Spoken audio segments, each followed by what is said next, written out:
Yo guys, Codelife here. So in today's video guys, I'm going to be showing you all how to spot llamas from literally thousands of meters away, just like Tfue does. As you can see from his recent Twitch clip here, Tfue managed to spot 2 llamas from so far away. The first one was nearly 800 meters away, and the second one was like 1.2 thousand meters away. Those are pretty insane finds right there, especially from those distances. Like, you guys are probably thinking that Tfue has some next level vision or something for him to be able to spot llamas like he did just there, but no guys, he doesn't. The method in which Tfue actually used to find them is a lot easier than you might think. For example, if you guys take a look at this clip right here, I was literally able to find them as well. It's similar, if not longer distances than Tfue did, which by the way, I will be showing you guys how to do the same just quickly after I do remind you all to hit that like button. By hitting the like button right now guys, you'll all be blessed with the best llama luck, which in turn means that in the next game you go into, you'll spot a llama straight away just after watching this video. Like, I can guarantee you guys, no joke. Liking the video really does bless you with insane llama luck. Jokes aside though guys, let me now show you all how it's done. So to do this, pretty much all you need to do is change a couple of Fortnite settings and know exactly what it is that you're looking for, like where to look and what colours to look for. I'll start off with explaining the Fortnite settings first, then I'll explain what you need to look for when trying to spot these llamas. Starting off with the Fortnite settings, the settings that you'll need to change are your video settings, colorblind settings and brightness settings. From my testing, I found that firstly, all of your video settings should either be turned off or set to low, especially the render distance and texture settings. The simple reason for this is that with having all of these settings set to the lowest setting, it means that objects like buildings won't load in fully and textures like grass will be set to the lowest quality. This will make the Fortnite map feature less details and look a lot lower in quality in general, and that will make spotting llamas a lot easier. For the colorblind setting, I also found that from my testing, the best colorblind setting for spotting llamas is definitely DEUTERANOPE. When compared to the other colorblind modes, this one just makes llamas stand out the most by far. The others like PROTONOPE and TRITANOPE sort of make the llamas blend into the environment textures, which obviously makes it a lot harder to spot them more than anything. It's quite interesting as well because I found it much easier to spot llamas having the colorblind mode off than I did using those other colorblind modes, and because of that, I'd definitely recommend that you guys use either DEUTERANOPE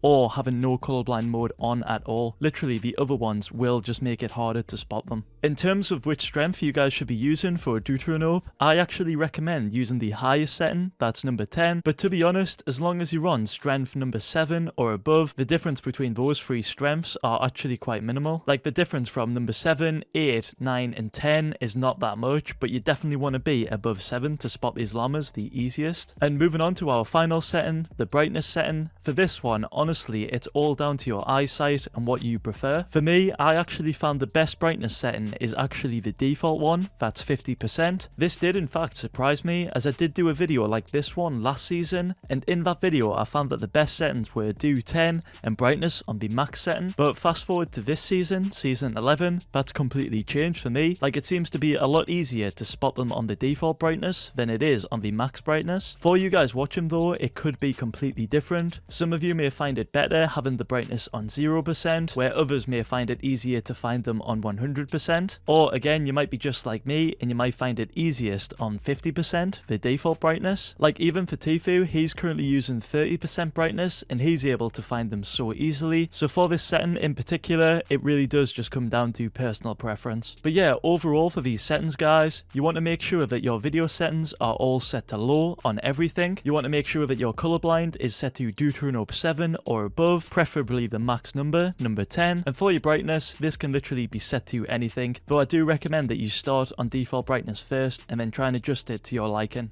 Another thing as well guys that I must mention that's quite important is that my monitor settings are just on the default settings, as well as my Nvidia settings, those are just default as well. And in terms of monitor refresh rate, this does make a difference, but it's not an insane difference. Pretty much the higher refresh rate monitor you have, like say if you've got a 240Hz monitor, the easier it is to spot llamas when you're moving your mouse around, like scanning the area. That's not to say that you need one of those to spot llamas, like it is still possible on 60Hz monitors. It's just when you are moving your mouse around scanning the area, Obviously, if you are on a high refresh rate, you are going to be able to spot the llamas a lot easier with that high refresh rate when you are moving. But if you guys are on a low refresh rate monitor, like a 60Hz monitor, just move your mouse around a lot slower and you will still be able to spot them. Like, I'm not saying that you need to go out and buy a 240Hz monitor or anything like that, because you don't. You can spot them with ease on 60Hz. But yeah, that's the settings that you guys need to use. Let's now move on to the method on how to spot them, and I'll also show you guys a great way to practice before you do go into a real game. So for the llama spotting method, first off, what I recommend you guys do is load into a playground map with the settings I showed you. The reason for this is that the playground game mode serves as a really good practice area for spotting llamas, as they're literally scattered all around the map in that game mode. All you need to do is just jump into one of the portals and then pull your glider out straight away. You then want to look around the map for a white/purple-ish pixel,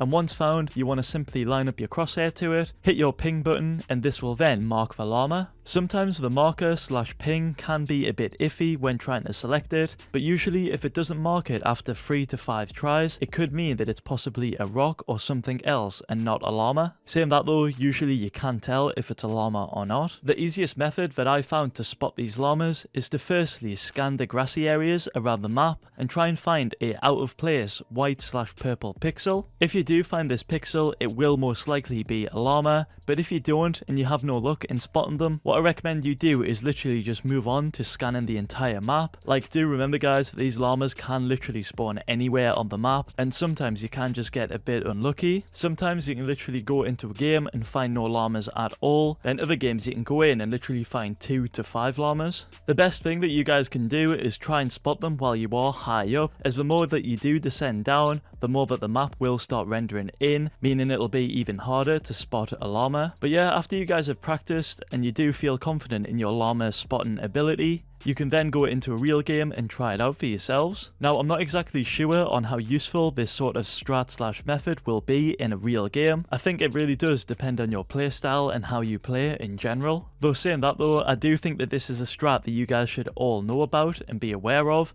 and that's why I've decided to make this video. I did do a similar video to this one last season, but since then a few settings have changed, and it's also sort of a confirmation saying that this method does still work in Fortnite Chapter 2, which a lot of people actually forgot about this strat, like even myself. I only started doing it again ever since Tfue did it. But to be honest, in general, I think this strat is worth doing for some players out there for quite a few reasons. The first reason is the likeliness of finding a llama in game. This is actually quite high, considering a total of 5 llamas can spawn on the map every game, and with that being the case, it is very likely that you will find one. The second reason is the loot that you get from these llamas is actually kinda decent. You get 350 of each material, that's wood, metal and brick, a bunch of consumables like shields and medkits, and you can also even get that new harpoon weapon, which is in fact a weapon that can do damage. Unfortunately though, that is the only weapon that you will find in a llama, as normal weapons don't spawn in llamas. Literally that harpoon weapon is the only one that does. And the final reason is the XP that you gain from opening a llama up. You get a total of 3,750 XP from literally pressing the interact key on the llama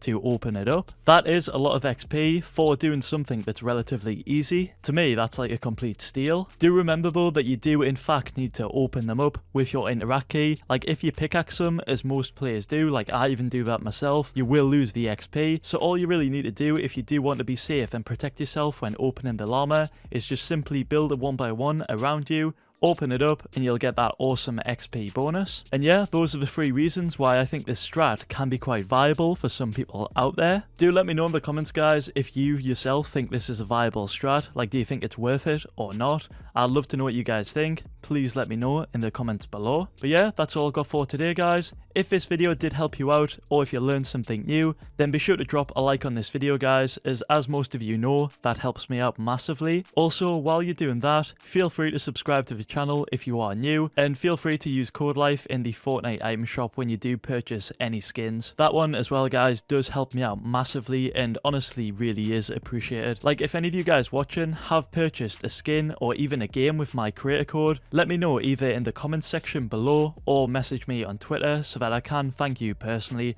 as honestly the support on the supporter creator code has been massive, and I do want to just thank you all for that. And yeah guys, thank you all so much for watching. Hope you all have a great day. Peace.